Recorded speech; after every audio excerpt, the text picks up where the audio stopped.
Hello વિદ્યાર્થી મિત્રો, કેમ છો? મજામાં? આજે આપણે ધોરણ 8માં સામાજિક વિજ્ઞાન વિષયમાં એકમ 2 ભારતમાં બ્રિટિશ શાસન ઈસવીસન 1757 થી ઈસવીસન 1857 ના સ્વાધ્યાય વિશેનો અભ્યાસ કરીશું.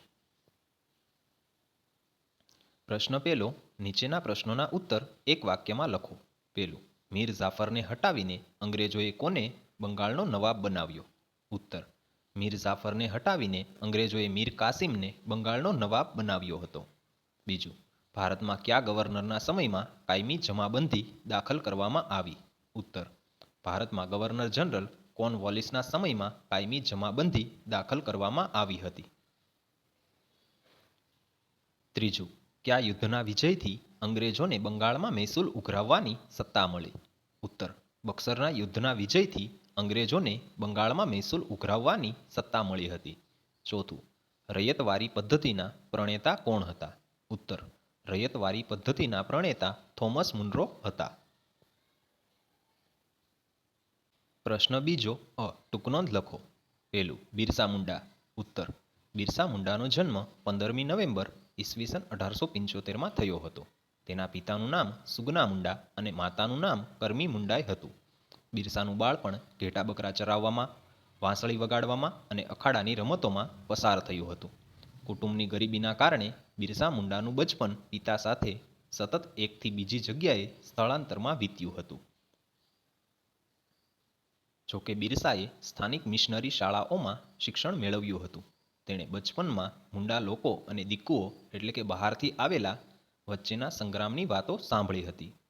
તેણે જનોઈ ધારણ કરી હતી તેમજ વૈષ્ણવ ધર્મના પ્રચારક સાથે પણ કામ કર્યું હતું. યુવાન વયે તેઓ જનજાતિ સમાજના ઉત્કર્ષના કાર્યોમાં લાગી ગયા હતા. અંગ્રેજ સત્તાના હિમાયતી, શાહુકાર, જાગીરદાર, જમીનદાર દ્વારા આદિવાસીઓનું શોષણ ચરમસીમા પર પહોંચી ગયું હતું, જે વાતની ઊંડી અસર બિરસા પર થઈ હતી. જેના વિરોધમાં ઈસવીસન 1895માં વ્યાપક આંદોલન ઉલગુલાનનું નેતૃત્વ બિરસા મુંડાએ લીધું હતું. દક્ષિણ બિહારમાં છોટા નાગપુર વિસ્તારમાં લગભગ 400 ચોરસ માઇલના વિસ્તારમાં આ ચળવળનો પ્રભાવ હતો. મુંડાઓનો એવો દાવો હતો કે છોટા નાગપુર તેમનું છે. કંપની તેમના પરંપરાગત હકોનું ધોવાણ કરે છે અને ફરજિયાત વેઠ કરાવે છે. અંગ્રેજોએ રાજવહીવટને અડચણરૂપ બનવાનો ખોટો આરોપ મૂકી બિરસા મુંડાની ધરપકડ ઈસવીસન 1895માં કરવામાં આવી. 2 વર્ષ બાદ ઈસવીસન 1897માં બિરસા મુંડા જેલમાંથી મુક્ત થયા. તે ફરીથી જનજાગૃતિ ચળવળમાં લાગી ગયા. એમણે દિક્કુ અને યુરોપિયનો સામે સફેદ ઝંડાવાળું બિરસા રાજ અને ચળવળ મજબૂત બનાવી હતી. ઈસવીસન 1900માં બિરસા મુંડાનું અવસાન થયું હતું. બિરસા મુંડાની ચળવળ મંદ પડી અને અંગ્રેજો માટે સામ્રાજ્ય વિસ્તારવાનું મોકળું મેદાન મળી ગયું.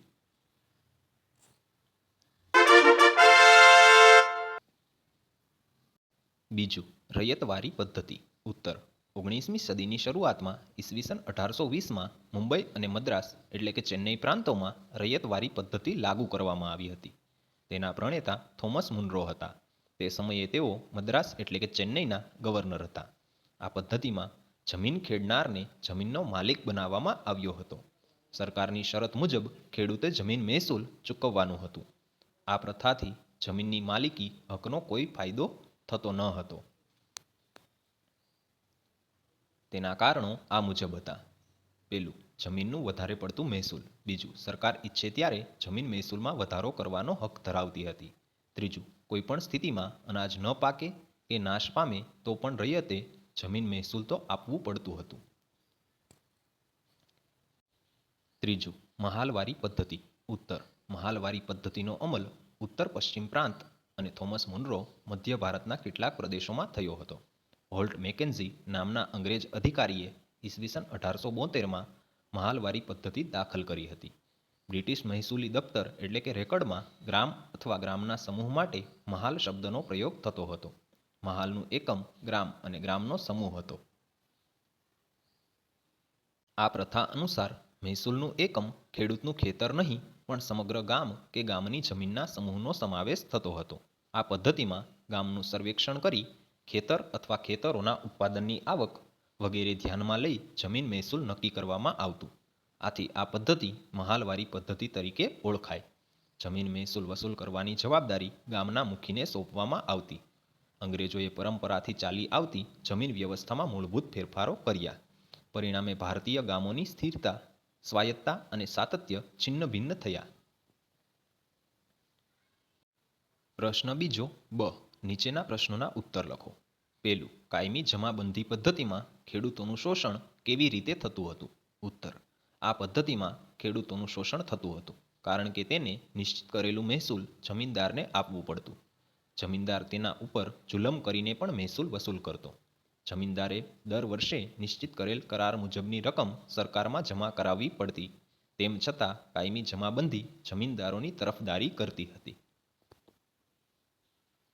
જોકે શરૂઆતમાં જમીનદારોએ થોડું સહન કરીને નક્કી કર્યા મુજબનું મહેસૂલ આપવું પડ્યું.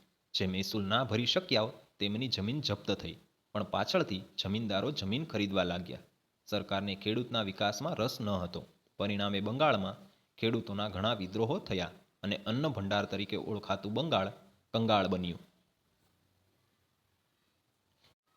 બીજું, 18મી સદીમાં ભારતમાં ખેતીની સ્થિતિ કેવી હતી? ઉત્તર, 18મી સદીમાં ભારતમાં ખેતીની સ્થિતિ નીચે મુજબની હતી. તેનો વિગતે અભ્યાસ કરીએ. રેશમની ખેતી. 18મી સદીના સમયગાળા દરમિયાન ઇંગ્લેન્ડમાં કાચું રેશમ સ્પેન અને ઇટાલીમાંથી આવતું હતું. જો બંગાળમાં થતું રેશમ હાથમાં આવી જાય તો બ્રિટનને સ્પેન અને ઇટાલી ઉપર નિર્ભર રહેવું ના પડે.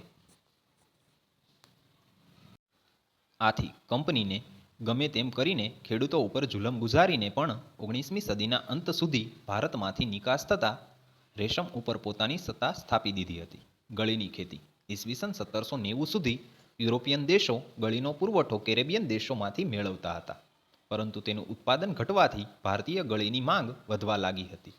આથી અંગ્રેજો ભારતમાં પોતાની હુકુમત હેઠળના પ્રદેશોમાં યુરોપિયનોને વસાવી ગળીનું ઉત્પાદન વધારવા લાગ્યા. ભારતમાં ગળીના ઉત્પાદનની બે પ્રથા હતી. પહેલી નીજ અને બીજી રૈયતી.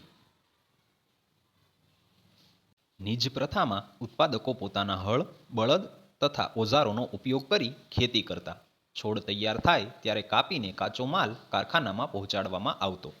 જ્યારે રૈયતી પ્રથામાં ખેડૂત પોતાની જમીન પર ગળીનું વાવેતર કરતો અને તે તૈયાર થાય ત્યારે બાંધ્યા ભાવે કારખાનાદારને વેચતો. આ પદ્ધતિમાં કારખાનાદાર ખેડૂતને લોન ધીરતો હતો. મોટાભાગનું ઉત્પાદન આ પ્રથાથી થતું કારણ કે ગળીના ઉત્પાદકોને એ વધુ લાભદાયક હતું. એક તો તેનો ભાવ નીચો બાંધવામાં આવતા અને ખેડૂતને તેનું વાવેતર કરવા મજબૂર કરવામાં આવતો. જો ખેડૂત ઇનકાર કરે તો તેના ઉપર જુલમ કરવામાં આવતો અને તેનો પાક નાશ કરવામાં આવતો. ખેડૂતો પર ઉત્પાદકોની ધાક જાળવી રાખવા કંપનીના મળતિયાઓ અનેક પ્રકારની ગેરરીતિઓ આચરતા. ખોટા હિસાબો રાખતા તેમજ ખેડૂતો પાસે ફરજિયાત વાવેતર કરાવતા. કંપનીના શાસકો, તેના અમલદારો, ગળીના ઉત્પાદકો એકબીજા સાથે મળેલા હતા, એટલે ખેડૂતોની કોઈ જ ફરિયાદ સાંભળવામાં આવતી ન હતી. કપાસ અને અન્ય ખેતી કંપની ખેડૂતોને તે વખતે બજાર ભાવ કરતાં ઓછા ભાવે કપાસ વેચવા ફરજ પાડતી હતી. ખેડૂતોને કપાસના યોગ્ય ભાવ ન મળવાથી તેઓ પાયમાલ થવા લાગ્યા. આ સિવાય તે સમયે ભારતમાં શેરડી, ચા, અફીણ, મરી અને ગરમ મસાલા પણ મહત્વના વેપારી પાકો હતા. અંગ્રેજો આ પાકોને નીચા ભાવે ખરીદવા પોતાની રાજકીય સત્તાનો દુરુપયોગ કરતા હતા. ખેડૂતોને વાવેતર માટે અગાઉથી ધિરાણ આપવામાં આવતું. ખેડૂતો દેવાદાર બન્યા પછી તેમની પાસેથી નીચા ભાવે વેપારી પાકો ખરીદવામાં આવતા. આથી વેપારીઓને ભારે નફો મળતો અને ખેડૂતો વધુને વધુ ગરીબ બનતા હતા. ત્રીજું, યુરોપિયન દેશમાં ભારતીય ગળીની માંગ કેમ વધવા લાગી હતી? ઉત્તર, ગળી એ રંગકામમાં વપરાતું દ્રવ્ય હતું. તેનો છોડ ગરમ પ્રદેશોમાં થાય છે. તેની મોટી માંગ હતી. કાપડ ઉપર ભારતની ગળીનો રંગ ચમકતો હોય તે રીતે ઉપસતો હતો. આવો રંગ અન્ય ગળીથી ઉપસતો ન હતો. તેનો ઉપયોગ સુતરાઉ કાપડને રંગવામાં થતો હતો. ઈસવીસન 1790 સુધી યુરોપિયન દેશો ગળીનો પુરવઠો કેરેબિયન દેશોમાંથી મેળવતા હતા, પરંતુ તેનું ઉત્પાદન ઘટવાથી ભારતીય ગળીની માંગ વધવા લાગી હતી. ચોથું, અંગ્રેજ શાસનમાં જનજાતિઓની પ્રવૃત્તિઓ વિશે જણાવો. ઉત્તર, કેટલાક જનજાતિ સમૂહો ખોરાક એકઠો કરી જીવન જીવતા હતા. જનજાતિ લોકો પશુપાલન સાથે સંકળાયેલ હતા. ઋતુ અનુસાર તેઓ ઘેટા બકરાનું કે ગાય ભેંસનું ધણ લઈ સ્થળાંતર કરતા ઓડિશાના જંગલોમાં રહેતા હતા. ખોંડ સમુદાયના લોકો ટોળીઓ બનાવી સમૂહમાં શિકાર કરતા તેમજ જંગલોમાંથી ફળ, કંદમૂળ, ઔષધિઓ અને જડીબુટ્ટીઓ એકત્ર કરતા હતા. જંગલોમાંથી મેળવેલ વસ્તુઓ સરખા ભાગે એકબીજાને વહેંચતા અને તેને સ્થાનિક બજારમાં વેચતા હતા. ખોંડ જનજાતિના લોકો કાપડ વણવાનો, ચામડા કમાવાનો અને તેને રંગવાનો વ્યવસાય કરતા હતા. ચામડાના રંગકામ માટે કસુંબી અને પલાશના ફૂલોનો ઉપયોગ કરતા હતા. આ સમયે દેશમાં આદિવાસી સમૂહો બે પ્રકારની ખેતી સાથે જોડાયેલા હતા. પેલું સ્થળાંતરીય ખેતી અને બીજું સ્થાયી ખેતી. કેટલાક આદિવાસી સમૂહો સૂર્યનો તડકો જમીન પર પડે તે માટે જંગલોમાં વૃક્ષોની અડધેથી કાપણી કરીને તેમજ જમીન પરનું ઘાસ કાપીને ખેતી માટેની જમીન ખુલ્લી કરતા. જે વૃક્ષો અને ઘાસની કાપણી કરી હતી તેને સળગાવી તેની રાખને જમીનમાં પાથરી ખેતી કરતા. રાખમાં પોટાશ હોવાથી જમીન ફળદ્રુપ બનતી. એક વખત પાક ઉગાડ્યા પછી તેઓ ત્યાંથી બીજી જગ્યાએ સ્થળાંતર કરતા એટલે બીજી જગ્યાએ આ રીતે ફરીથી ખેતી કરતા. આથી તેને સ્થળાંતરીય ખેતી કહેવામાં આવતી. પ્રશ્ન ત્રીજો, નીચે આપેલા વિકલ્પોમાંથી સાચો વિકલ્પ શોધી ઉત્તર લખો. પેલું, ભારતીય ગળી ઉત્પાદનની કેટલી પ્રથા હતી? ઉત્તર બી 2. બીજું, ઈસવીસન 1820માં કયા બે પ્રાંતોમાં રૈયતવારી પદ્ધતિ લાગુ કરવામાં આવી હતી? ઉત્તર બી, મુંબઈ અને મદ્રાસ એટલે કે ચેન્નઈ. ત્રીજું, ઝારખંડ રાજ્યમાં હઝારીબાગ આસપાસ કયા આદિવાસીઓનો સમૂહ રહેતો હતો? ઉત્તર સી, સંથાલ. ચોથું, આદિવાસીઓ કોના નેતૃત્વમાં મુંડા રાજ સ્થાપિત કરવા ઈચ્છતા હતા? ઉત્તર એ, બિરસા મુંડા. Thank you. આવા જ નવા સ્વાધ્યાય વિશેના વિડીયો જોવા માટે મારી ચેનલ સ્ટડી ઓફ જીસીઆરટી ચેનલને લાઇક કરો, શેર કરો એન્ડ સબસ્ક્રાઇબ કરો અને બેલ આઇકન ઓન કરો, જેથી કરીને સ્વાધ્યાય વિશેના વિડીયોના નોટિફિકેશન સૌથી પહેલાં તમને મળે.